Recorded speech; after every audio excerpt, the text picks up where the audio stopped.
Today, we're going to dive into a pretty profound idea, one that kind of flips the script on this whole work in progress thing we're all told we are. What if the place we're all trying so desperately to get to is actually the place we're starting from? Okay, let's just jump right in with a feeling I think we all know. That little nagging voice in the back of your head, right? The one that says there's just one more piece of the puzzle missing, and if you could just find that one thing, then everything would finally be okay. I mean, our entire world is basically built on this message. Advertisements tell you what you need to buy to be happy. Social media shows you who you need to be loved. It's a constant drumbeat saying you need more success, more stuff, more something before you can finally feel whole. But what if that's all a big illusion? What if the very act of chasing wholeness is the one thing that makes us feel like we lack it? It's a bit of a mind-bending idea, I know, but stick with me because it could totally change how you see, well, everything. So to really get this, we first have to understand how this illusion is built. What's the actual architecture that convinces us we're broken in the first place? Well, right at the heart of it all is a simple case of mistaken identity. We think we are this thing called the ego. Now, the ego isn't some bad guy we need to fight. It's just the story of me. It's all our memories, our personality, the story we tell ourselves about who we are. And here's the thing about the ego. Its natural habitat is the past and the future. It's always regretting something that happened or worrying about what's coming next. And because it feels separate from everything else, it's just inherently insecure. It spends all its time trying to get validation from the outside world to feel okay. Think of it like this, which is a great analogy. The ego, our little sense of me, is like a tiny, fragile raft bobbing on this huge, unpredictable ocean of life. It's constantly paddling around, terrified, just looking for some solid ground, some way to feel safe and in control. So, if we're not just this little, fragile raft, then what are we? This is where things get really interesting. Have you ever stopped to ask yourself this? I mean, really, when your mind is racing with worries, who is it that's aware of the worrying? What is that part of you that just notices the chatter?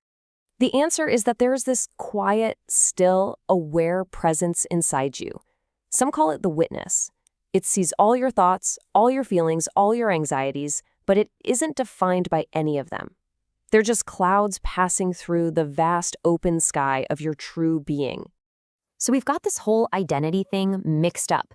If the ego, with all its fear and all its trying, is just that fragile little raft, then your true self is the whole entire ocean. Wow. Shifting your sense of self from the little temporary wave to the vast, timeless ocean of awareness, that's the whole point of this teaching. And look, this isn't some new age fad. This idea is ancient. It's a universal truth that's been at the very heart of spiritual traditions all over the world for thousands and thousands of years. For instance, in Hinduism, the ancient scriptures, the Upanishads say Tat Twam Asi. It literally means, you are that. It's saying your individual self isn't separate from the ultimate reality of the universe. You are that reality. Or think of the amazing mystic poet, Rumi. He put it so beautifully. He's telling us that the very thing we're searching for isn't out there somewhere. It's already right here, inside us. The whole ocean is in the drop. And you even see this idea in Christian mysticism. St. Paul's words point to this experience of the small, separate self, the I, kind of dissolving, making way for a much larger divine presence that was there the whole time. Okay, so this is all great as a concept, right? But what does it actually mean for your day-to-day life? How does this perspective really change things? Well, the difference is huge. When you're living from the ego, any pain feels like a total catastrophe, proof that you're broken.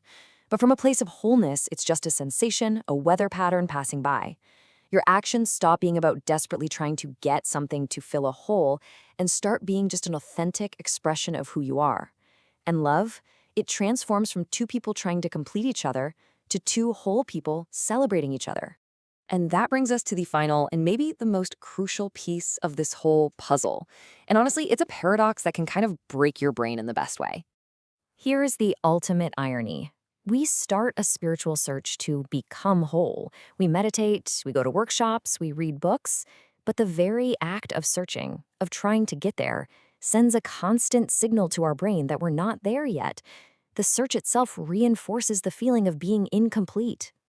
It's like you're running around your house frantically looking for your keys, but they're already in your pocket. The frantic search is the very thing hiding the fact that you already have what you're looking for. So the real path isn't about adding anything new to yourself. It's not about gaining some new knowledge or having some special experience. It's a path of subtraction. It's about letting go of the heavy, false belief that you were ever broken to begin with. And in that moment, when you finally stop the frantic search, when you just relax and stop trying to become something else, you can finally realize what's been true all along. You were never separate from the peace and wholeness you were looking for. It's been you this whole time. So I'll just leave you with this to think about. What would actually happen if you just stopped running? What if, just for a moment, you dared to rest in the simple, quiet truth that you are, and have always been, completely and utterly whole?